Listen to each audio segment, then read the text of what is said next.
Yo, what is up everyone and welcome to another video where we're going to be testing 7-star Gwenpool. So, if you guys logged on and you guys are, following through and you are Paragon and Valiant, then guess what? You guys are going to gain for free a 7-star Gwenpool, which is kind of insane if you're asking me. Like, the three champs I was mostly excited about is her, because we never played her as a 7-star, and duping my Vox and getting Isophine, right? But a little bit of a background here on Gwenpool. Gwenpool, still in my opinion, a powerhouse. She was a bit irrelevant because she was locked behind the 6-star value, right?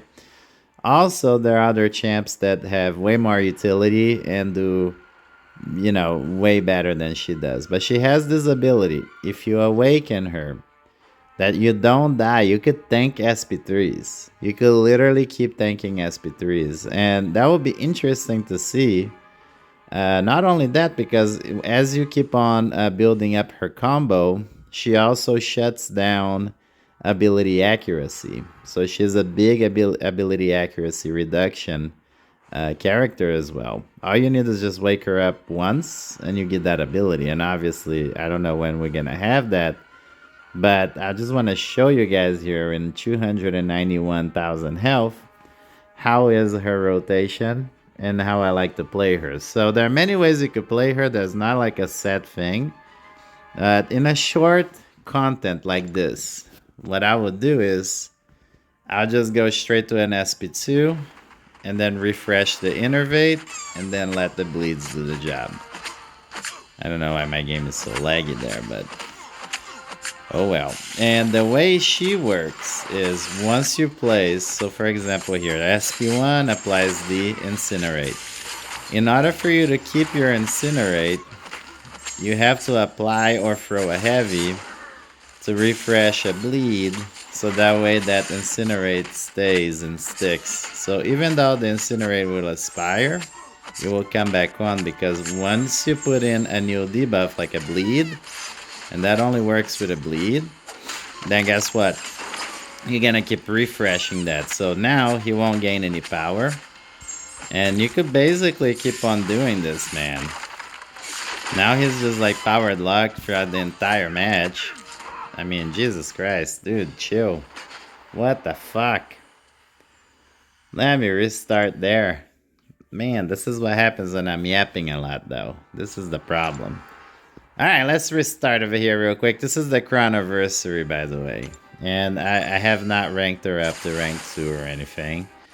But again, we got distracted there. The tentacles were very bad. Maybe I'll just go straight to SP2 and then show you guys exactly what I mean with her innervate. Now, she's very limited because if you go into a fight where, just pay attention here. Dodge that, perfect. Gonna refresh a little bit the bleed. I was not on time there. So now we throw this, bam.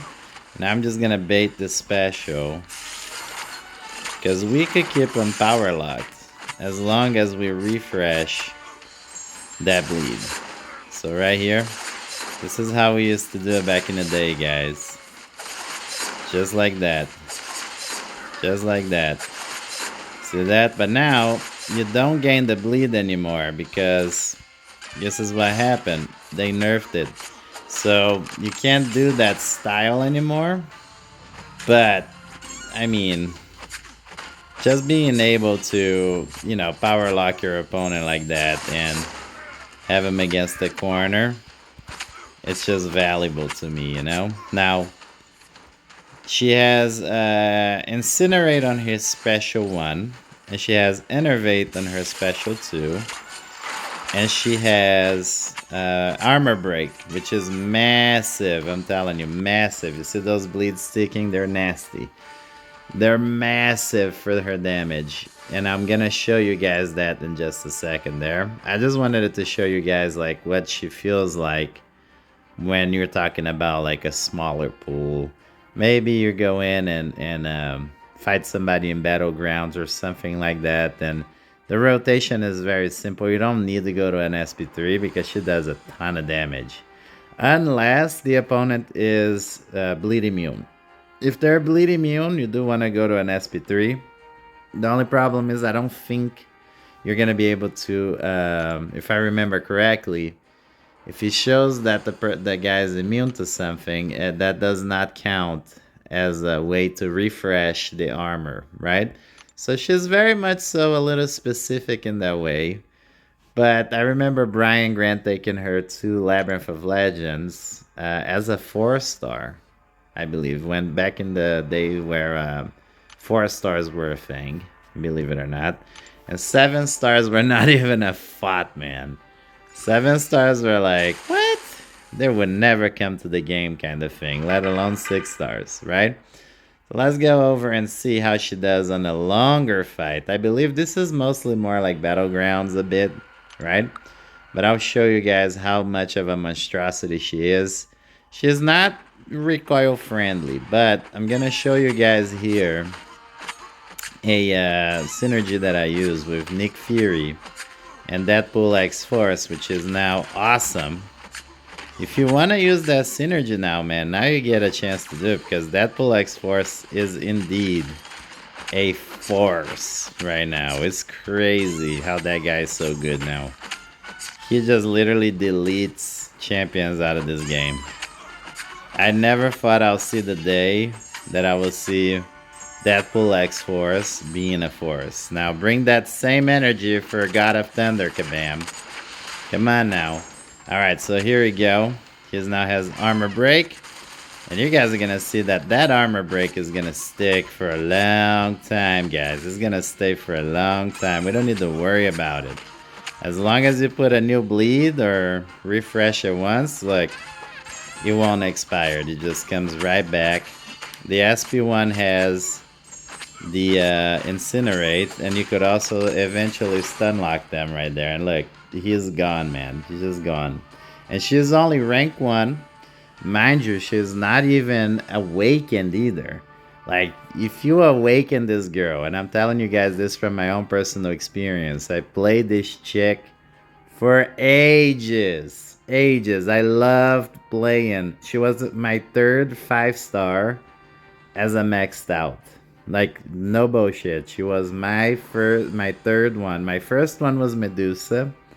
My second one was Quake, because Quake was ultra OP. And then my 3rd one was freaking Gwenpool. And I love Gwenpool, man. I remember grinding. If I knew we would give her for free on a goddamn, just logging in the calendar as a 7-star, I would tell myself, like, dude, to stop grinding for the 4-star.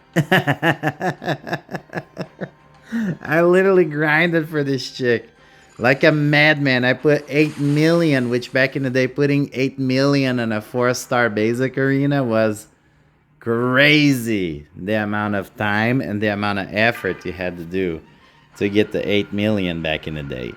But let's go ahead and show you guys another fight here. And she was nerfed, but a very small nerf, and I understand that nerf, okay? Because what you would do back in the day is this. I'll show you guys. Because now she doesn't apply a bleed anymore on her heavies, right? So the way you want to work this is, if you want to refresh those stuns or whatever, then, and your innervates or your armors and all of that, you want to apply another bleed on the opponent before that thing expires. So right there, you see that? I didn't get to apply one. But let's see if I get lucky now in this time. So I'm gonna throw this. She could throw hers. Dang it. I don't know why I walked into that, but there you go. So you see, I applied a bleed, so by default, that innervate gets refreshed, even if it just expires. So it's massive, by the way. And back in the day, back in my day, it was simple. You get them into the corner, and as soon as you had guaranteed bleeds on your heavies back in the day. So you just get here and you just spam heavies. Watch, you spam the heavy, and see how she's not gaining any power. But you can now just, the easy fix is just doing this, guys. Just basically going in all out. As soon as you see that you didn't apply a bleed, you just keep on going, and then boom, throw a heavy. The heavy refreshes one of the bleeds, just one. Back in the day, she used to put a bleed on the opponent no matter what with that heavy attack. So people were just keeping them in the corner and spamming the shit out of the heavies and dealing tons and tons and tons of bleed damage. It was a lot of fun. I'm guilty of it. I did it. I was kind of mad when they did that, but I also understood that, hey man, you can't play the game like that, you know? You can't just be spamming heavies in the corner with every single opponent, because, you know, that's just dumb, right? Same thing with Quake. Quake was just dumb. Like, whoever invented Quake, they were smart, but also like very dumb of Kabam to release her, because people were getting banned in Alliance Wars for using Quake, because you never did one hit, a single hit, nothing. All you did was hold the heavy and keep spamming your evades in the corner, and basically stun the opponent, do a ton of damage, bam, kill the opponent, one hit. So that will register, and then Kabam be like, one hit on Alliance War, what the hell? And they will ban the person. And there were a lot of people that got banned because of Quake. Anyways, I went a little bit on a tantrum there, right? On a rant over there. But you guys see it, man. She is a powerhouse. She does need her signature to be awakened, right? She does not need it, but she kind of needs it. So if you want to just do the things that I just did there, that's cool. But if you want to shut the fight down, and I mean shut it down 100%, 50 hits. 50 hits, and you counter evade. You counter whatever node is on. You just counter the entire fight, and you can fight the fight just like you're fighting a practice fight. No bullshit, I'm telling you guys, it's serious. You awaken this chick, she is golden. She is everything Black Widow was once before, times 1000 with the damage. And the utility is very nice, because you could power lock, you could use her for when you need to put debuffs or do you bleed nodes. Like the do you bleed Medusa on Act 6, the boss, I remember using her awakened, because I would get up to 50 hits and I would just shut the whole entire fight down. And I just fought the Medusa. It didn't matter if she auto-blocked me or not. She would never auto-block, because the whole thing is just gone. Shut it down. Just to make sure. Let's see if that's still in there. Hold on, let me see. And the relic that I have is the Black Panther relic. So, yeah, it's plot armor. And, by the way, you guys could thank Special 3s, man. So Gwenpool's read enough comics to know that the main character doesn't die. See, she does not die.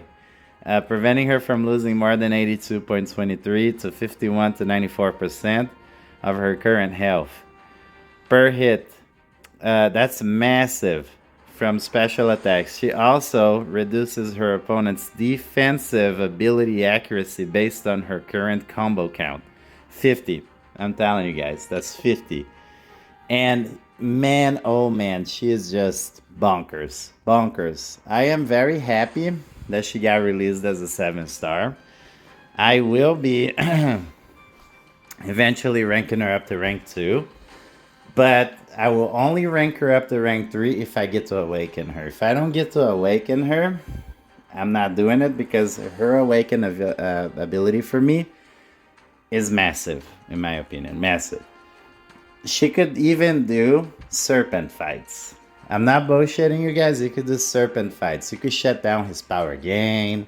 You could shut down all of his abilities with just basically doing 50 hits. That's all you need to do, 50 hits. I mean, might be kind of hard because, you know, Serpent does gain a lot of power and all of that, but you get hit by a special, you don't die. So it's massive, guys. I'm telling you. Like, go ahead, try her out, man. Let me know in the comment section down below if you guys are happy as much as I am to see Gwenpool in the contest as a 7-star and gaining her for free. I mean, listen, a lot of people are saying like, yeah, man, Isophi needs to be awakened or whatever, you know. Guys, free is free. Okay, I'll take free any day. That's fine, especially a 7-star. Even if it's the one you already have, you're gaining 265 shards, or maybe awakening a champ that you didn't have awakened before. Like me, for example, I'm going to be awakening Vox. And I really wanted Vox awakened, so I'm stoked when Vox comes around, because then I could have him awaken. Easy peasy. But anyways, guys, this is it for the video. If you have been here long enough, thank you so much. Like and subscribe. That's all I got for you today. Peace.